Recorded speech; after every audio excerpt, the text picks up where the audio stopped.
আলাইকুম ভিউয়ার্স, কেমন আছেন আপনারা? আশা করছি আল্লাহর রহমতে ভালো আছেন। আমরাও আলহামদুলিল্লাহ ভালো আছি।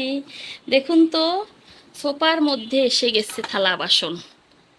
দেখুন, এই রুমে এসে গেছে হাঁড়ি পাতিল। বন্ধুরা, কি করছি? বাসা ছাড়ছি না নতুন বাসায় চলে যাচ্ছি। এই বাসায় আর থাকবো না, চলে যাচ্ছি নতুন বাসায়, নতুন ফ্ল্যাটে চলে যাব। না বন্ধুরা, দুষ্টামি করতেছি আপনাদের সাথে। নতুন বাসায় যাচ্ছি না, নতুন ফ্ল্যাটও যাচ্ছি না। এই যে দেখুন, হাঁড়ি পাতি উল্টা পাল্টা লন্ড ভন্ড হয়েছে আমার পাকের ঘরের অবস্থা। নাজমা, তো চিন্তা করিস না, তোরে দেখাবো না, হ্যাঁ? মানে এই অবস্থায় দেখা ঠিক হবে না। এই যে দেখেন বন্ধুরা, পাকের ঘরে কিছু আছে, এটাকে এই প্রথমটাকেও কিছু নেই, দ্বিতীয়টাকেও কিছু নেই, তৃতীয়টাকেও কিছু নেই। এই যে আমার মশলার পটপুট সব উল্টা পাল্টা করেছি আমি।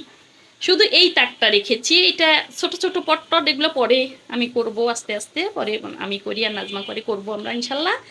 এখন শুধু এগুলা ধরেছি। দেখুন বন্ধুরা, আমার পাকের ঘর খালি।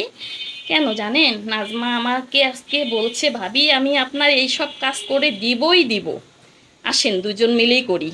তো লেগে পড়লাম কাজে। ঠিক আছে বন্ধুরা, এখন তো আপনাদের সঙ্গে আমি অবশ্যই শেয়ার করব এসব জিনিস। তো শেয়ার যেসব করা যায় সেগুলো তো আমি করি আপনাদের সাথে। তো এই শেয়ার করলাম। এদিকে মাছ মাংস ভিজাইছি, রান্না বাড়া কী হবে আমি জানি না। 11:30 বাজে, জানি না আজকে বোধহয় খাওয়া কখন হয় না হয়, আল্লাহ ভরসা। এগুলো পরিষ্কার করতে থাকি, দেখা যাক। যখন নাজমা পরিষ্কার করা শেষ হবে, নাজমা আর আমি দুজন মিলেই করতেছি, তো কাজ শেষ হলেই ফিরে আসবো, আপনাদের সাথে দেখা করব। আমরা ততক্ষণে গুছগাছ করি। বন্ধুরা, এই দেখুন আমার পাকের ঘরের অবস্থা। শেষ পর্যন্ত পরিষ্কার করে ফেললাম নাজমা সহ। ধরবো ধরবো করে আলসিতে ধরা হয় না।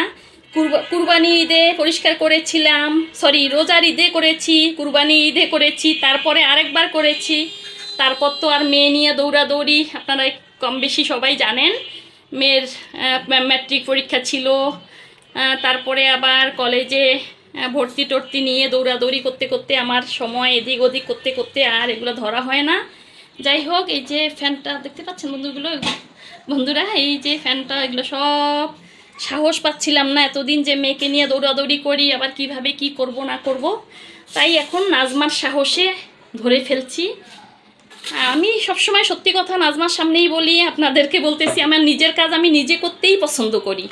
একদম 100-র মধ্যে একটা কথা বললাম যে আমার নিজের কাজ আমি নিজেই করতে পছন্দ করি। তো নাজমার কাজ তো অনেক সুন্দর, অনেক পরিষ্কার। আমি যে এমন না যে আমি কারো কাজ পছন্দ করি না, তা না। নাজমা অনেক পরিষ্কার, আমার কাজ আমি পছন্দ করি। এটা আমার মানে কি বলবো আর, এইটা আমার অভ্যাস যে আমি নিজের কাজ নিজে করতেই পছন্দ করি, ভালোবাসি। তো যাই হোক, ব্যস্ততার কারণে যেহেতু একা একা পাচ্ছি না, তাই নাজমা কাছে আছে আমার। নাজমার সাহসে সব এলোমেলো করছি, সব হাত দিয়েছি। এখন আল্লাহর রহমতে হয়ে গেল সব। এখন গুছগাছ করবো এগুলো বন্ধুরা। তো গুছগাছ করার পরে আপনাদের দেখাবো ইনশাল্লাহ যে কীরকম লাগছে। পরিষ্কার থাকলে তো অবশ্যই ভালো লাগে, একটা জিনিস সুন্দর থাকলে অবশ্যই দেখতে ভালো লাগে, দেখতে সুন্দর লাগে। তো আমরা গুছাই নেই নাজমা সহ, পরে আবার দেখা হচ্ছে বন্ধুরা, পরে আবার দেখা হচ্ছে। এই তো শেষ পর্যন্ত পরিষ্কার করা শেষ, হ্যাঁ, পট টট গুছাগাছিও শেষ করেছি। এর মধ্যে তো আবার রান্নাও হালকা পাতলা করা লাগছে, কারণ রান্না করতে হবে, খেতে হবে, তাই না বন্ধুরা? রান্না না মানে পরিষ্কার করার সাথে সাথে আবার রান্না বসিয়ে দিয়েছি। এই যে মাছ দিয়ে টমেটো দিয়ে আলু দিয়ে ঝোল। এই দেখুন আবার তেলকাশটা, এই তেলকাশটার থেকে রেহাই নাই কারো, তাই না বন্ধুরা? এই হচ্ছে বাচ্চাদের জন্য কি রান্না করেছি দেখেন, 4 পিস, হ্যাঁ, 4টে বড় বড় মাংসর পিস দিয়ে বিরিয়ানি রান্না করেছি। এই যে আমার মেয়ের খিদা লেগেছে, ওকে দিয়ে দেই খানাটা। বেজে গেছে কয়টা বন্ধুরা বলি, 1:45, 10:30টায় পাকের ঘরে ঢুকছি নাজমা সহ, 1:45 বেজে গেছে। এর মধ্যে হালকা পাতলা রান্না হয়েছে, ওই দিকেও গুছগাছ হয়ে গেছে।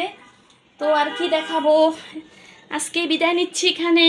সবাই ভালো থাকবেন, দোয়া করবেন, আমার চ্যানেলটার পাশে থাকবেন। তো আজ এই পর্যন্ত বন্ধুরা, ভালো থাকুন সবাই, আল্লাহ হাফেজ, আসসালামু আলাইকুম।